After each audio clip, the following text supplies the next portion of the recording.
માંડવીમાં બહુચર્ચિત ધર્માંતરણ કેસમાં વધુ એકની ધરપકડ। વધુ એક મહિલા શિક્ષિકાની ધર્માંતરણના કેસમાં કરાઈ ધરપકડ। માંડવીના ભાતખાઈ ગામના મહિલા મીનાબેન ચૌધરીની ધરપકડ કરવામાં આવી। મીનાબેન માંડવીની મહુડી પ્રાથમિક શાળામાં શિક્ષિકા તરીકે ફરજ બજાવે છે। અગાઉ ઝડપાયેલા રામજી ચૌધરી સાથે સંપર્કમાં હતા આ મહિલા શિક્ષિકાને રામજી ચૌધરી સાથે ગરબો હોવાનું ખુલ્યું।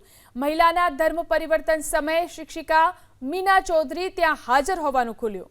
આજરોજ વધુ પુરાવા આધારે અન્ય આરોપી બેન મીનાબેન ચિરાગભાઈ ચૌધરી મૂળ ભાતખાઈ તાલુકો માંડવીના રહેવાસી છે અને તેઓ માંડવી તાલુકાના મહુડી ગામ ખાતે પ્રાથમિક શાળામાં શિક્ષિકા તરીકે નોકરી કરે છે। એમના ઉપર પણ આક્ષેપો હતા અને રજૂઆત હતી ને ફરિયાદી દ્વારા કેટલાક પુરાવા રજૂ કરવામાં આવેલા, એટલે એમની પણ સંડોવણી જણાવતા એમની આજરોજ ધરપકડ કરવામાં આવેલી છે। એ હાલ પોલીસ કસ્ટડીમાં છે અને એમની વિગતે પૂછપરછ ચાલુ છે।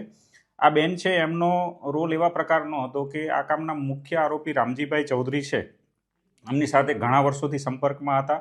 તેમના ત્યાં આવવા જવાનો ઘરોબો હતો અને ધર્મ પરિવર્તનની જે પ્રવૃત્તિ જ્યારે થઈ આ બેન ભોગ બનનાર બેનની, ત્યારે ત્યાં એમની હાજરી છે। આ તમામ ધર્મ પરિવર્તન કરવાની પ્રોસિજર છે એની અંદર એમનો સક્રિય રોલ છે, એટલે એમની ધરપકડ કરવામાં આવેલી છે। વિગતે પૂછપરછ ચાલુ છે। જરૂર જણાશે તો એમના પોલીસ કસ્ટડી રિમાન્ડ મેળવી અને વધારે પૂછપરછ કરવામાં આવશે।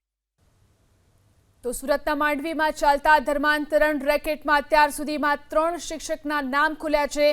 કૌભાંડનો મુખ્ય સૂત્રધાર રામજી ચૌધરીના અત્યંત નજીકના સાથી અને તેના રહસ્ય સચિવ તરીકે ઓળખાતા રાકેશ વસાવાની ગઈકાલે જ ધરપકડ કરવામાં આવી હતી। આરોપી રાકેશ વસાવાની પ્રોફાઇલ જોઈ પોલીસ પણ ચોંકી ઉઠી હતી। તે હાઈવે નજીક આવેલી શહેરની એક પ્રતિષ્ઠિત ખાનગી શાળામાં અંગ્રેજી વિષયના શિક્ષક તરીકે ફરજ બજાવે છે।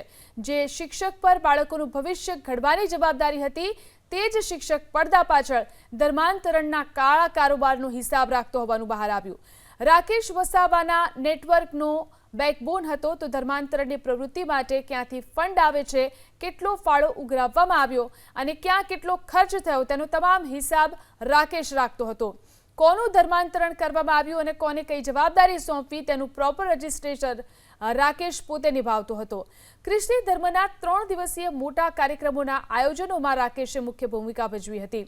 એક સાથે 20 વ્યક્તિઓને ધર્મ પરિવર્તન કરાવવાના કિસ્સામાં રાકેશ વસાવાની સીધી સંડોવણીના મજબૂત પુરાવા પોલીસને હાથ લાગ્યા છે। તો કૌભાંડમાં હજુ પણ કેટલાક મોટા માથાઓ અને અન્ય સંસ્થાઓની સંડોવણી હોવાની આશંકા સેવાઈ રહી છે।